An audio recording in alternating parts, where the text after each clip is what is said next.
What's going on, it's Shark here, and welcome to episode 2 of Toon Weekly. This is a new series on my channel which I brought out last week.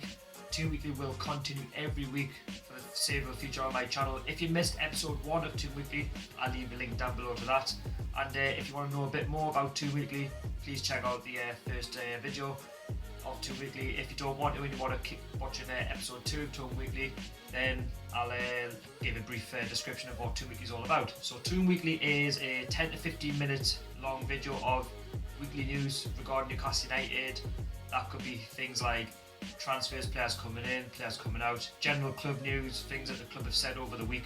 And also Toon Weekly is all about getting you involved as well. So any comments, any thoughts, any questions, please leave them down below. And I'll shout your channel out in the next video. And also, if you want us to say anything or anything like general club news, then I'll be sure to say in the next episode. And like I say, everyone's got an opinion supporting Newcastle United, whether you live in Newcastle, whether you live, in the UK, or whether you live around the world. I want to be the one getting news out to you. So at the end of the day, this is what this channel is all about, and just everything surrounding Newcastle United, I'll be first to let you know. And like I say, I'll leave a link down below to the last one. And I want to say thank you to all the responses of the last Toon Weekly episode. It went down really, really well, and I'm going to keep growing it and keep bringing out the news to you guys. And this is the way it's going to be rolling in terms of episode 2. So firstly, I'll be talking about the club news, and then obviously I'll be moving on to the transfers, players coming in, players leaving the football club, and then lastly it'll be your questions that you put down in the comments below in the last episode. And 3 YouTubers got back to us, and like I say, if you want to have your say, leave your comments down below, and I'll be mentioning your questions later on in this video, so stay tuned for that. And if you like Toon Weekly, please like and subscribe. And anyway, without any further ado, I'm going to get started. So club news: last week Newcastle United have released 2 friendlies for next season. Obviously pre-season, we're going to be playing Bradford City away and Preston North End. Obviously Preston North End, then Bradford. So 2 teams within the UK. It's going to be very, very interesting what team we'll have when we play these 2 friendlies, because obviously they're not till July. And obviously Preston were in the Championship with us last season. They finished mid-table. We played them 3 times last season, beat them on all 3 occasions. Obviously Bradford, they were in League 1 last season, where they will remain in League 1 this season. They obviously were in the playoff final against Millwall and lost out, so they'll be a tough test. They'll be favourites to obviously either win League 1, get into the the automatic spots, or be within the playoffs. So like I say, it'll be very, very interesting to know how we're playing these games. Obviously Newcastle United have spoke to Hearts as well to try and organise a pre-season friendly up there in Scotland, but obviously I don't know too much about that one, so that could all change. I will let you know in the next episode if Newcastle United do get a friendly against Hearts. And also there's still to be confirmed a friendly at home as well before we play the first game of the Premier League campaign. We always seem to play a lot of foreign teams that come, teams from Spain, Germany, Italy, and it'd be nice to know who we'll actually get, because obviously we've had the likes of Borussia Mönchengladbach, we've had Malaga in the past, so it'll be interesting to see who we get. And like I say, I'll be trying to get tickets for the Preston and Bradford games, and if I do get tickets, I will be vlogging them, so it'll be a match experience for you guys. I've also got a couple out as well from the Preston and Barnsley games. Obviously I was late starting YouTube, so if you want to check out those match day experiences, I'll leave links down below to them so you can have a look. And yes, Newcastle United also have been followed on Twitter by the Premier League and other social media of Newcastle United. So obviously that's to say that Newcastle now are officially a Premier League football club. Also Brighton and Huddersfield have also been followed on Twitter and other social media as well. Obviously they've just joined us from the Championship as well. So obviously teams that have been unfollowed by the Premier League are Sunderland, Middlesbrough and Hull. Obviously as they've been relegated to the Premier League, aren't going to follow them because they're no longer part of the Premier League. Obviously we've had a laugh, and like I say, I can't wait for the first fixture of the Premier League campaign.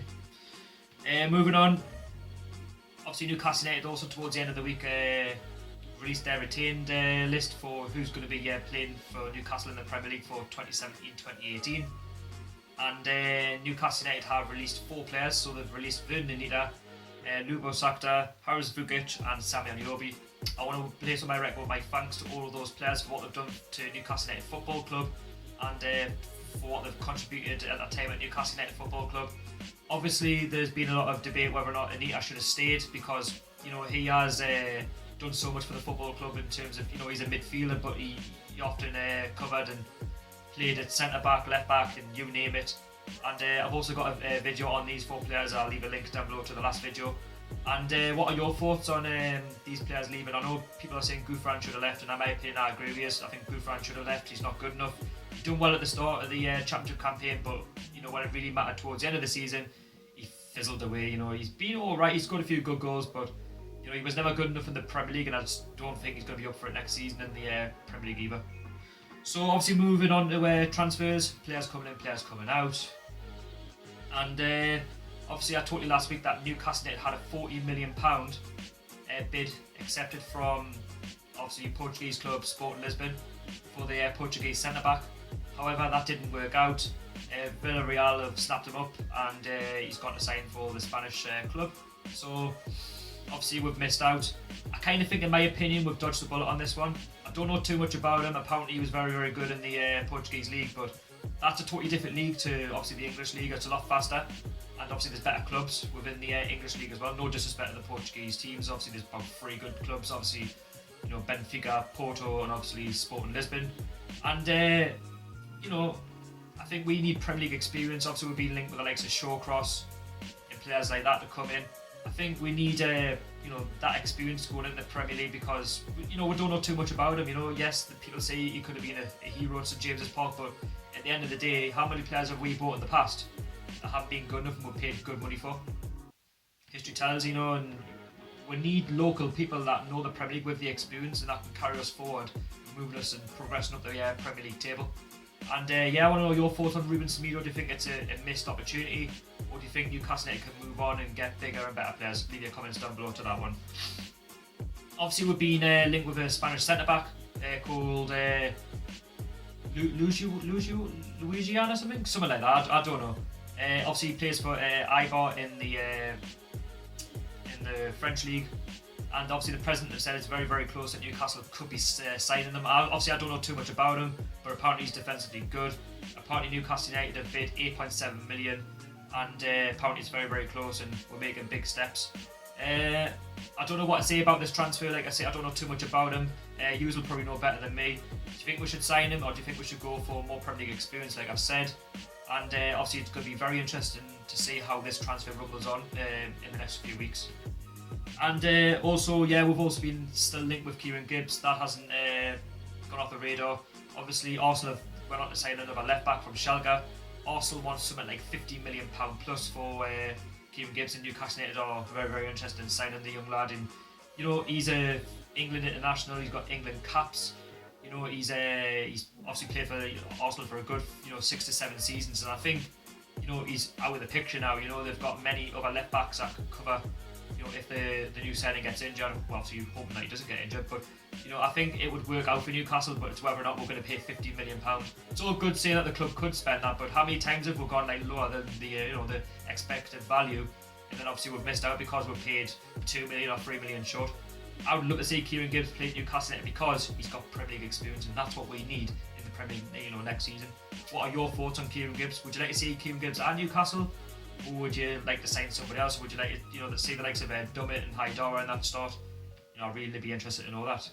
Also, the goalkeeping situation as well. Pepe Reina, obviously playing for Napoli. Rafa Benitez knows him. Apparently Newcastle United have bid £4 million, but obviously Napoli haven't said anything on him. Pepe Reina is not too sure about a move just yet. Napoli have obviously offered him a contract of 2 years, but has obviously said no. And obviously this one's going to rumble on. And obviously Newcastle have already got goalkeepers already. We've got Tim Krul, we've got Rob Elliott, Carl Darlow, Matt Sells, and obviously Freddie Woodman as well, who's just obviously won the England Under-20 World Cup. So massive congratulations to him.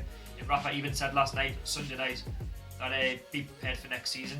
And I'm a big fan of Freddie Woodman. I've watched him in his times in the reserves, and he's been absolutely fantastic. And I think he deserves an opportunity next season, either to be backed up or at least be given a chance, because I'm a bit scared if we sell him, or if we keep selling him on loan, that he's going to eventually leave Newcastle, and he's going to be like a Fraser Forster. And look where Fraser Forster is now. We signed him, as a young lad, and then obviously went on to Celtic, done really well, went for big money to Southampton, and look what he's doing at Southampton. And obviously it's going to be very interesting who's going to be number one next season, because I personally would like to see Tim Krul be number one next season, because he's got that Premier League experience. Obviously, there's an argument about Cardalo. Obviously, there's one for Rob Elliott, but obviously one of them are going to have to be sold. For me, Matt Sells was a bit of a shocking transfer. He's not good enough. If he can't do it in the Championship, he's certainly not going to do it in the Premier League. He found game time very, very limited, and it's going to be very interesting to know who's going to be number one. Who is your number one goalkeeper for next season? Who would you like to see, in the sticks for Newcastle United next season in the Premier League? I'll be very interested to know that one.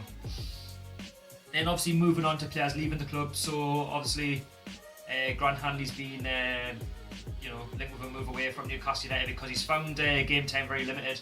Obviously, he's signed from Championship club Blackburn Rovers, obviously who are now currently in League One. And he found game time very limited. Like I say, he didn't get much game time because of the likes of Clark and Bemba, Lascelles, playing very well in the Championship last season. And he came with promise as well. I mean, he wasn't bad in the games he played. I mean, he had errors in him, but who doesn't have errors? Playing at the centre back for Newcastle United. And it's obviously the likes of Derby and Sheffield Wednesday have been sniffing around for his signature as well. And a loan deal will probably be very good. But then again, if we get £4 million, it's not bad. And I wish him all the best. But obviously, at the minute, he's still a Newcastle United player. What are your thoughts on Grant Hanley? Would you like him to stay at the football club, or would you think a loan deal or a transfer would be suitable? Like I say, I think we need as many centre-backs next season in the Premier League because at the end of the day, if someone gets injured, we need cover. But like I say, this all goes along the Premier League experience. Could we get somebody with Premier League experience on the cheap, the likes of Shawcross? I mean, I know it sounds really daft here, but John Terry's on it, on a free as well. He's looking for a club, Premier League experience, but obviously we'll have to wait and see on that one. And then obviously we're going to be moving on finally to the topics that you brought up last episode in the comments. So for YouTubers, obviously put questions to me on obviously certain topics, certain aspects of the football club, and I'll be reading them out now. So the first question from Max Local is my view on Paul Dummett. So obviously he's had mixed opinions from all the fans. Some fans rate him, some fans don't. I personally do rate him as a footballer. Yes, many left backs do get forward. He obviously doesn't. He likes to run so far, maybe in the centre of the pitch, and then track back. In my opinion, he's not like Haidara or Lazar, who would probably bomb on and try and get across into the box. I think Dummett for me is more of a centre back than a left back in my opinion. But I do rate him. He's very, very defensively good. He can't have been that bad if he played 90 minutes plus in every game in the Championship last season, and Rafa, trusts him, and if Rafa trusts in you, you're doing something right, and he kept the likes of Haidara, obviously injury prone, obviously he kept the likes of Lazar out, so it'd be very interesting to know what goes on with Paul Dummett. He's obviously been linked with Stoke City over the weekend as well, so that would be very interesting. The only way he would probably move to Stoke City is if we're going to get Kieran Gibbs, because obviously someone from the left back position is going to have to go. And it'd be very interesting to know what goes on in that. But like I say, he has scored a couple of decent goals. Obviously back in the Premier League days, he scored a really good goal against Liverpool, I remember. He has got Premier League experience, which goes down to that. Yes, he's not everyone's cup of tea, but he's a local lad, and he can get better under Rafa Benitez. And I do trust and hope that he stays at the club next season and he's given his opportunity. But like I say, we'll have to wait and see. What's your opinions on Paul Dummett? Would you keep him? Would you sell him? Let us know down below. So CG Aggressive said, who do I want to see at Newcastle United next season? So obviously I would like to see the likes of Sturridge coming to the football club, someone with goals, obviously Premier League experience. I would see the likes of McCarthy coming, Troy Deeney, Callum Wilson, just to name a few, because obviously we need Premier League experience. We need to boost the team, we need to better what we've got already. And I think if we can, recruit from within the Premier League, which is not going to be easy because obviously players do come with a high price tag. But at the end of the day, with Rafa being the manager, he can attract so much quality at the football club, and I'd be very interested to know who we're signing. But yeah, like I say, they're the sort of players I'd like to see at the football club next season. What are your thoughts, and who would you like to see at the football club next season? And lastly, Pizamigo asked my opinion on the strikers. So obviously Mitrovic for me is not good enough. I would obviously sell Mitrovic or send him out on loan. For me, he's just not good enough. He hasn't done it in the Premier League. He didn't do it in the Championship. He scored the odd goal there and there, but we need goals. And yes, he does, say a lot. And he does, he talks the talk, but he never walks the walk. Basically, that's the way Mitrovic is. And I think a loan deal will be good next season. I like to see Gale partnered up with, like I say, a Premier League striker like Sturridge, who can get 15 to 20 goals a season. Obviously, I don't know if I can see Dwight Gale scoring 15 to 20 goals a season. He's going to have to try and be partnered up with someone with that sort of experience. So yeah, like I say, you know, we're gonna have to buy a few strikers, and obviously number 10's been mentioned, but like I say, I'd want to see a few more strikers in the squad come the start of the Premier League next season. And yeah, like I say, that's all your thoughts from the last episode. I want to know your thoughts, questions on topics, anything to do with Newcastle United Football Club. Leave your comments down below. I'll give you a channel to mention in the next episode. And if you have enjoyed Toon Weekly, please like and subscribe. I'm also on social media. Follow us on Twitter and Instagram, as I'll get back to you straight away. And yeah, like I say, it's been Sharky. Please like and subscribe. Geordies and the rest of the world. I'll see you all in the next one. See you later.